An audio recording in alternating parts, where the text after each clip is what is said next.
पवित्र आत्मा को शोकित मत करो। प्रिय विश्वासियों, हमारे आज के बाइबल संदेश में आप सबका हार्दिक अभिनंदन है। पवित्र आत्मा को शोकित मत करो। हमारा आज का संदेश इसी विषय पर आधारित है। इस विषय पर बात करने के लिए हम अफिसियों की पत्री के अध्याय 4 की आयत 29 से 32 तक पढ़ेंगे। कोई गंदी बात तुम्हारे मुंह से न निकले, पर आवश्यकता के अनुसार वही निकले जो उन्नति के लिए उत्तम हो, ताकि उससे सुनने वालों पर अनुग्रह हो। परमेश्वर के पवित्र आत्मा को शोकित मत करो, जिससे तुम पर छुटकारे के दिन के लिए छाप दी गई है। सब प्रकार की कड़वाहट और प्रकोप और क्रोध और कलह और निंदा, सब बैरभाव समेत तुमसे दूर की जाए। एक दूसरे पर कृपालु और करुणामय हो, और जैसे परमेश्वर ने मसीह में तुम्हारे अपराध क्षमा किए, वैसे ही तुम भी एक दूसरे के अपराध क्षमा करो। वर्तमान समय में ईसाई जगत के अंदर जो प्रचलन है, उसके अनुसार ज्यादातर मसीही लोग पवित्र आत्मा की सामर्थ और उसके 9 वरदानों में ज्यादा रुचि रखते हैं। इसके विपरीत गलातियों की पत्री में वर्णित आत्मा का फल, एक फल जिसमें 9 सवाद हैं, उसे अपने जीवन में व्यवहारिक रूप देने में हमारी रुचि इतनी दृढ़ नहीं है। पवित्र आत्मा से जुड़ी इन्हीं बातों को आगे ले जाते हुए अगर हम अफिसियों की पत्री से पढ़े हमारे आज के वचन पर चिंतन करें, तो हमें समझने में देर न लगेगी कि इसमें भी वर्णित लगभग ऐसी 9 बातें हैं जिनमें हमारी रुचि तो और भी कम है। परंतु हम ये न भूलें कि इनकी उपेक्षा करना पवित्र आत्मा को शोकित करता है। आए सबसे पहले संक्षिप्त में पवित्र आत्मा के विषय में जानें, जो इन बातों के द्वारा उद्धास होता है।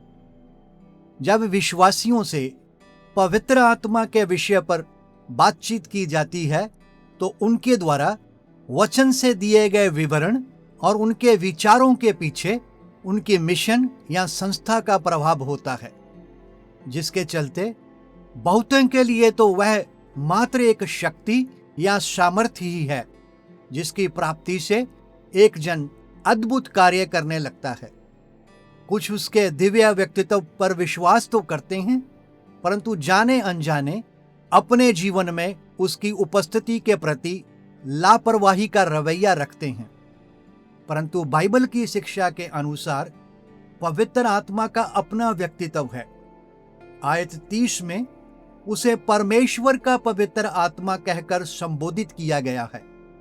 पवित्र शब्द उसके चरित्र विशेष को बतलाता है कि वह अपने आप में पवित्र है, और परमेश्वर का पवित्र आत्मा, यह वाक्य उसके दिव्य व्यक्तित्व को बतलाता है। पवित्र आत्मा कोई शक्ति मात्र नहीं है, बल्कि परमेश्वर का एक रूप अर्थात परमेश्वर है।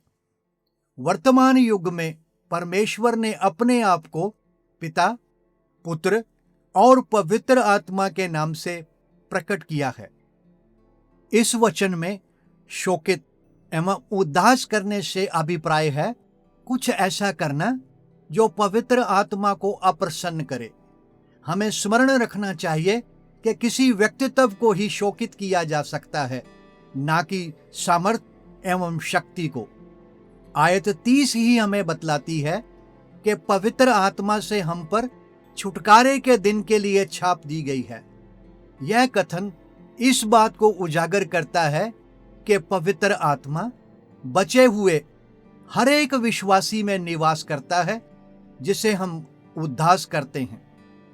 शब्द शाप एक विश्वासी पर परमेश्वर के अधिकार को बतलाता है, और छुटकारे का दिन प्रभु यीशु के आगमन पर एक विश्वासी का महिमा में प्रवेश करने पर रोशनी डालता है।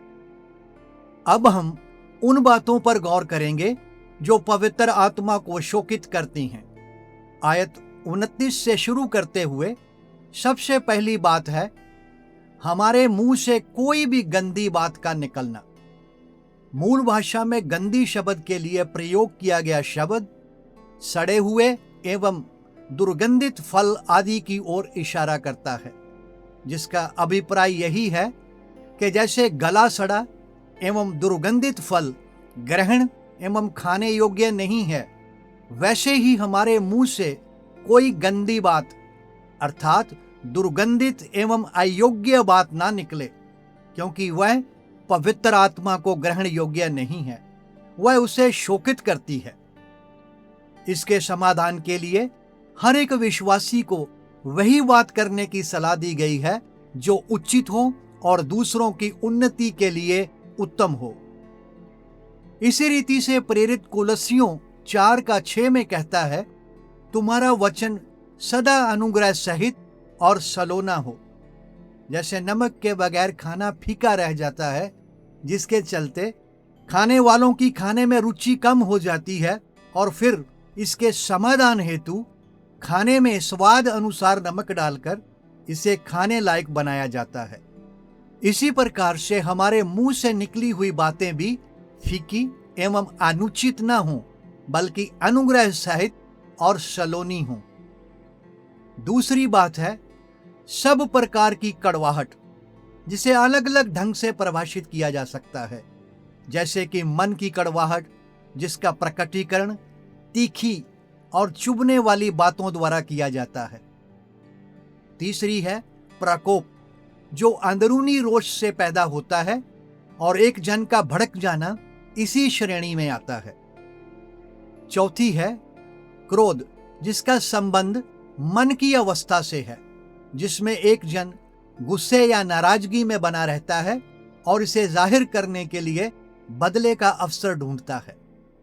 पांचवी है कलह, जिसका मूल भाषा में मतलब है अपनी बात को मनवाने के लिए ऊंची एवं आक्रामक भाषा में बात करना। इसका एक भावार्थ सार्वजनिक झगड़ा भी है। छठी बात है निंदा, जिसका सरल मतलब किसी की बदनामी करना या फिर किसी के लिए हानिकारक या बुरी बात करना। सातवीं है सब बहिर्भाव, जिसका साधारण सा मतलब है किसी के प्रति कुभावना रखना। ये वे तमाम बातें हैं जिनमें से अगर एक भी बात हम में पाई जाती है तो वह पवित्र आत्मा को शोकित करती है, क्योंकि ये बातें परमेश्वर के चरित्र से मेल नहीं खाती। पवित्र आत्मा को शोकित करना परमेश्वर के साथ संगति के आनंद से वंचित होना है। यह आनंद तब तक बहाल नहीं होगा जब तक हम की हुई गलती को परमेश्वर के आगे मान नहीं लेते और क्षमा प्राप्त नहीं कर लेते। सोचने वाली बात यह है कि हम अपने अपने माहौल में इन बातों के इतने आदी हो चुके हैं कि हमें इस बात का फर्क ही नहीं पड़ता कि पवित्र आत्मा इन बातों से शोकित होता है। इस प्रकार के रवैये से जीने वाले विश्वासी आत्मिक विकास नहीं कर पाते। वर्षों बाद भी उनकी गवाही यही होती है कि परमेश्वर ने मेरे लिए यह किया, उसने मेरे लिए वह किया, परंतु उनके जीवन से यह दिखाई नहीं देता कि उनके अंदर भी परमेश्वर का कोई काम हुआ है। पवित्र आत्मा तभी हमारे अंदर कोई काम करेगा जब हम परमेश्वर के संग आत्मिक संगति के अनुभव, असलियत और आनंद में जी रहे हैं। यह बात तभी संभव है जब हम पवित्र आत्मा को उदास नहीं करते, बल्कि उसको प्रसन्नता से हमारे अंदर काम करने देते हैं।